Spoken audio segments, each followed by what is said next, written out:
in Toronto, Ontario, Canada. And I have the privilege of being published by Cyberwit, Kaleidoscopic Wonderful. This is their book, at least this is their publication of my writing. And I'm just going to read poetry from this book. In a fearful world, a smile is an act of revolution. It's true, especially in large cities. This next one is called If I Could. If I could, quote, my wish is to eradicate misery from the face of this earth, unquote. That was by President José Toda, president of the Soka Gakkai International, the Society for the Creation of Value. These are my words. If I could, I would eradicate misery from this earth. I would start with myself.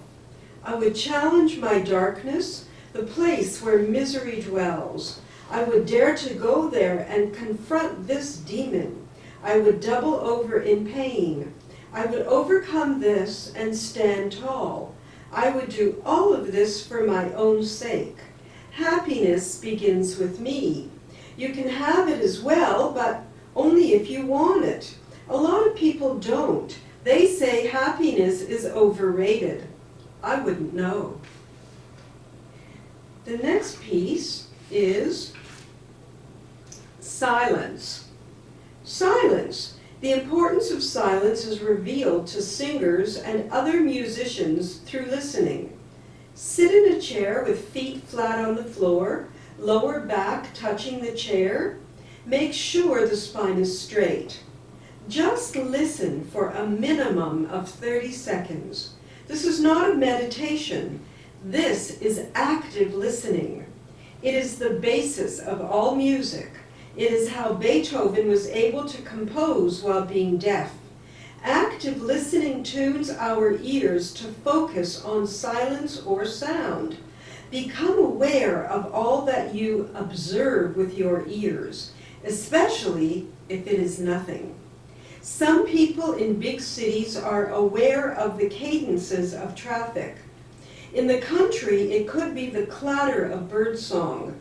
In stillness, it could be the pulsation of blood flowing through the veins. Active listening is true exercise.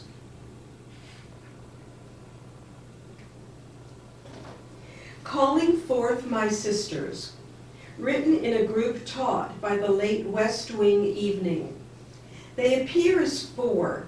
In reality, they are one and the same, each a gift of strength, compassion, and hope. When I am ready to give up, Sister Nurturing yells, "What's the matter with you? Are you a coward ready to give up?" I laugh and say, yes. This reality is too hard. Sister Nurturing morphs into Sister Humor, ready to tickle me with a feather before the winds turn her into Sister Truth. She becomes serious. Hang in there, she caresses. A true warrior woman learns forbearance, like forging steel from hot fire. I'm arrogant enough to want to choose my battles. Sister Truth smiles and says, yes, it is possible, but life lessons are given to you. Everyone will receive something, if and only when they are wise enough to receive. After much silence, she swirls and twirls with the winds, then leaves, becoming Sister Spirit, she who loves. This is the goal. She who loves must love even that which is difficult. This is the route to the light. September 2001, a time in history, indelible. The dust settled, the air more breathable, yet the anxiety palpable. December 2001. Leaving upstate New York on Amtrak, heading southeast for the Big Apple, everyone's eyes darting everywhere. These were my impressions on the train. I came to perform at the 4th Street Church, Christmas time. I came to sing. I came to see and be part of a time in history indelible. Energies were heightened. I was inspired by the woman who shook constantly, memories and experiences too new, yet she had the courage to come to the People's Voice Cafe, my concert, saying she was scared all the time. And the woman who changed her identity by buying a Cleopatra-style wig, defiant. She would not cower to fear, nor the older man with the golden voice who sang of 15th century Spain, Adio, querido, translation, goodbye, my dear, the time of the Inquisition, a time perhaps not too different. I was especially warmed by the pastor, whose faith shone as he welcomed singers, poets, visionary to the manse, deflecting more serious matters as he gave all of us books, children's books, yet giving me the greatest gift, a long, warm hug. What was once the World Trade Center was now a hole, a portal of what is from what it once was. There, wafting on the wind, was a melody, a Yiddish folk song of the Holocaust. Sag nicht keinmal, als du gehst dem letzten Weg. Never say this is the end, as sung by the great basso Paul Robeson. This song, its daunting rhythm, helped focus me as I forged friendships. That was my survival tactic. Reach out, be a friend, or at least try to be one, as Ray Corona, who invited me to come, said, experience New York City anew. Ray Corona, a beam shining from the crown of his compassion, soldered a warmth much needed. It is in this moment that the future is built. Why not create a beam shining from eye to eye, heart to heart, outstretched hand to outstretched hand, and with palms pressed together, I say, never say this is the end.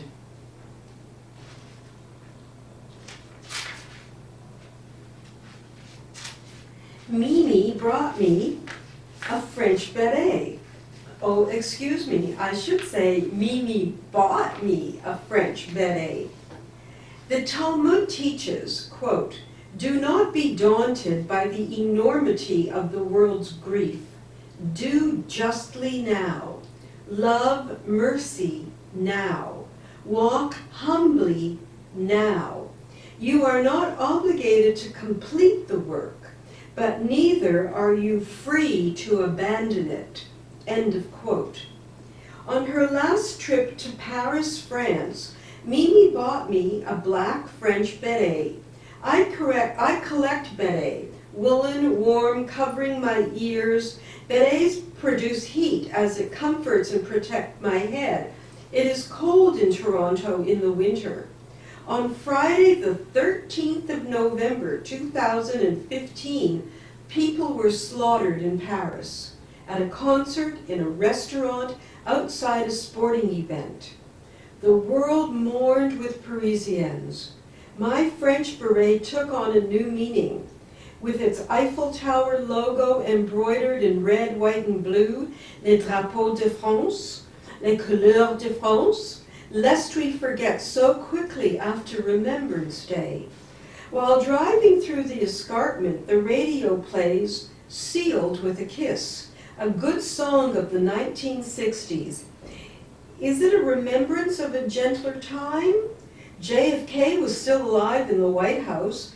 The Beatles hadn't yet conquered the zeitgeist of America.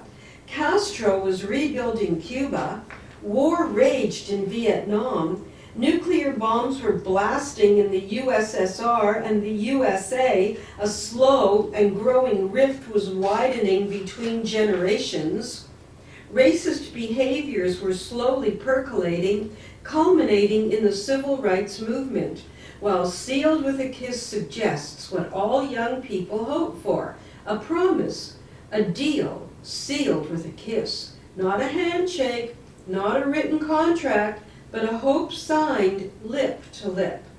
In Paris today, people are scarred and scared, just like in Kenya and Beirut and Mississauga, while a drought is slowly killing people in Ontario's Northland. Black men are still hunted, gay people are still ostracized, women are still chanting for equality, anger, stupidity festoons everywhere, while I gingerly walk the tightrope of survival, acknowledge the sufferings of others, respectfully bearing my own grief as I wear a French beret and I hum sealed with a kiss, while I walk humbly, love graciously, and pray for justice.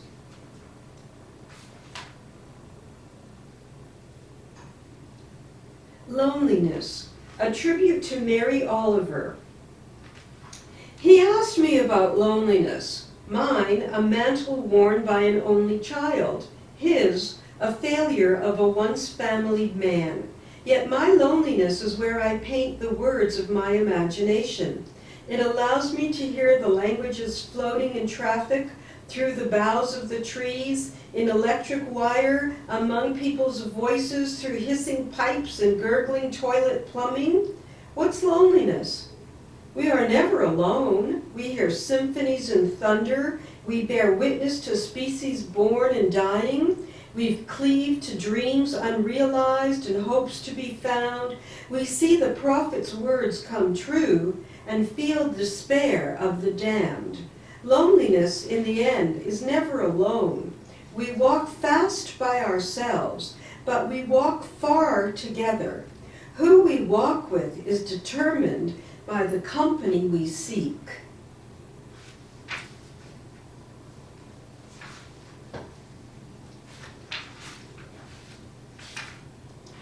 Older women lead the way.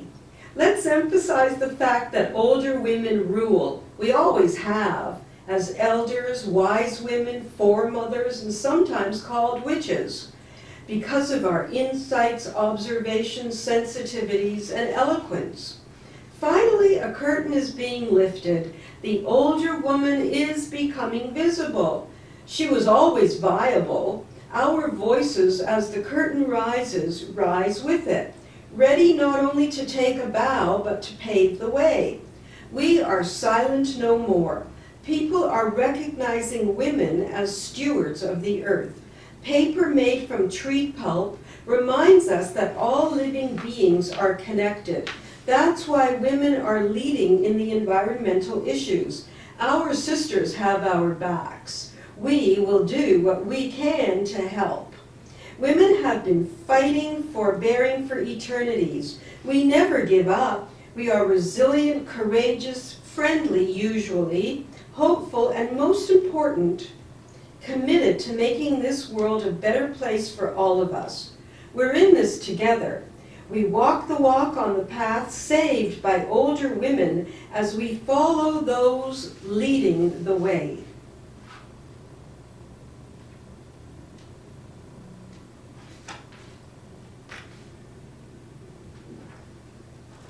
To the tree cutters, please, please, please save that beautiful tree. Your breath will appreciate it, as will your breathing. Your eyes will thank you for recognizing the natural beauty. Your heart will rest in ease as another living being was not cut down, as another living being was allowed to grow and give more than we can imagine. Please, please, please save that beautiful tree. The gods must be lazy. The gods must be lazy, allowing style to trump content, allowing fear to roam free, influencing the mien of all. These lazy gods whimper and whisper messages in the wind and bask in the circular four-seasonal changes.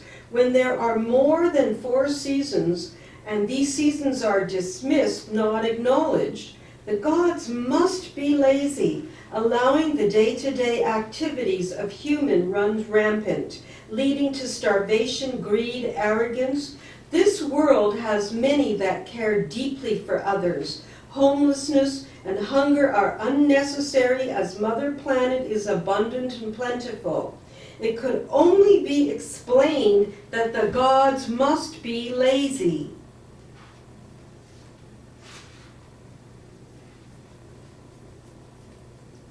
The power of love. The power of love, like breath, is pervasive, unseen, necessary. The power of love touches the essence of life force, fueling discipline, priorities, decisions. The power of love is more than three little words. It is the ammunition of energy. The power of love, like food, sustains memory, hearkened by solace while keeping loneliness at bay. The power of love at times appears as tears, longings, and a search for fulfillment. The power of love is yours, mine, and ours, as we are interconnected, woven into each other's experience. Even in the darkest night, the stars sparkle, confirms the pervasive power of love.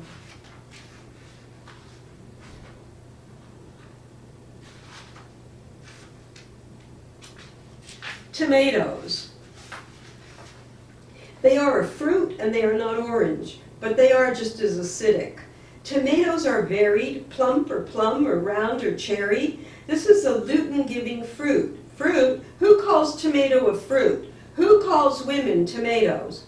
A juicy ripe tomato with seeds, amenable to variable soil like immigrants with seeds from home, sown in hems, sailed over oceans, tossed on waves from continent to continent, replanted, tasting of a homeland, but carrying demands and expectation. These seeds must grow nutritiously, for a whole new generation is offered the savored taste of a remembered culture. Tomatoes breed seeds, and like any revolutionary act, when seeds, like ideas, are planted, nurtured, oh, sorry, I've made a mistake. They're cultivated and grow into tomatoes, like a rise-up revolt, becoming true fruits of passion. Tomatoes are love. And finally, I would like to offer to you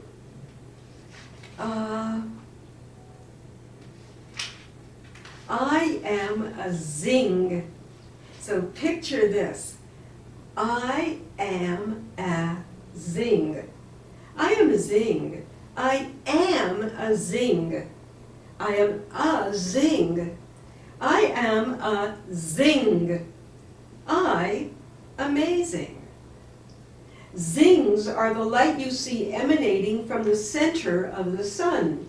Zings are the shadows appearing at the end of the day.